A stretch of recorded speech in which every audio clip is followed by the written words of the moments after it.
Você trabalha, recebe o seu salário e paga as contas. Mas talvez já tenha percebido uma coisa estranha. O dinheiro parece desaparecer cada vez mais rápido. Você vai ao supermercado, abastece o carro, paga o aluguel e outras despesas do mês. E quando percebe, quase não sobrou nada. Essa é uma sensação que milhões de brasileiros conhecem. Mas existe algo curioso nessa história. Ao mesmo tempo em que sentimos que o dinheiro está rendendo menos, os brasileiros estão ganhando mais do que ganhavam no passado. Então, se a nossa renda aumentou, por que parece que o nosso dinheiro compra cada vez menos? É essa a pergunta que vamos responder. Para entender o que está acontecendo, precisamos voltar algumas décadas. O ministro Fernando Henrique Cardoso anunciou as 3 etapas do plano econômico. Tudo começa com o ajuste fiscal. Em 1994, quando o Plano Real foi lançado, o salário mínimo era de R$ 70. Hoje, em 2026, ele está em R$ 1.621. A diferença parece gigantesca, mas comparar apenas esses valores não conta a história inteira. Afinal, o que realmente importa não é quantos reais entram na sua conta, mas quantas coisas você consegue comprar com eles. E quando corrigimos os valores pela inflação e analisamos a renda real, aparece a primeira surpresa. O brasileiro não está simplesmente ficando mais pobre.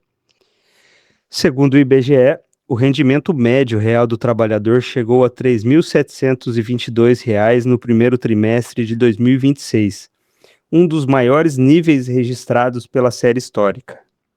O salário mínimo também ganhou poder de compra em diferentes períodos. Então, se a renda aumentou, onde está o problema? Talvez a resposta esteja menos no dinheiro que entra e mais no dinheiro que sai. Imagine duas pessoas. Uma ganha R$ 1.000 e gasta 300 com moradia.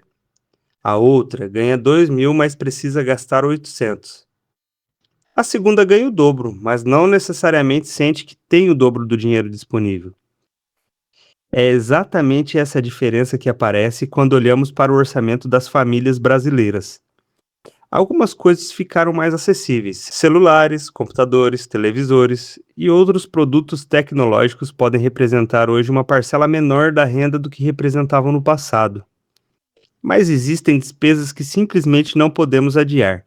Precisamos morar, comer, nos deslocar, pagar energia e, dependendo da família, cuidar da saúde e da educação. E quando justamente essas despesas consomem uma grande parte da renda, um aumento salarial pode não produzir a sensação de riqueza que imaginamos. Os dados do IBGE ajudam a entender essa mudança. Décadas atrás, a alimentação representava cerca de 1/3 das despesas de consumo das famílias. Hoje representa aproximadamente 17,5%. Parece uma boa notícia, e em muitos aspectos é. Mas, ao mesmo tempo, a habitação passou a representar 36,6% das despesas e o transporte 18,1%. O dinheiro não desapareceu simplesmente, ele mudou de lugar. E existe uma diferença enorme entre comprar uma televisão e pagar o aluguel.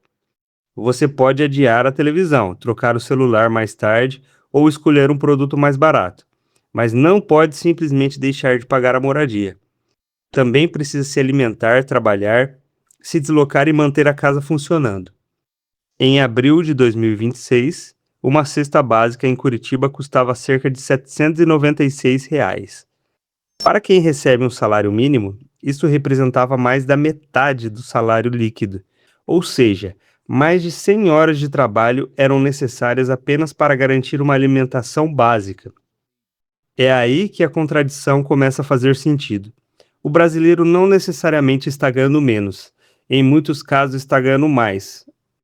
O problema é que ganhar mais não significa necessariamente conseguir comprar mais daquilo que realmente importa. O poder de compra depende não apenas de quanto dinheiro entra, mas também de quanto custa aquilo que não podemos deixar de pagar. Então talvez o nosso dinheiro não esteja simplesmente valendo menos. Talvez o verdadeiro problema seja que algumas das coisas mais importantes da nossa vida estão consumindo uma parcela cada vez maior da nossa renda. E isso nos leva à próxima pergunta. Se existe uma inflação oficial que mede o aumento dos preços, Por que a inflação que sentimos no supermercado, no aluguel e nas contas de casa parece ser tão diferente? Porque talvez o problema não esteja apenas em quantos preços aumentam. Talvez esteja em quais preços aumentam.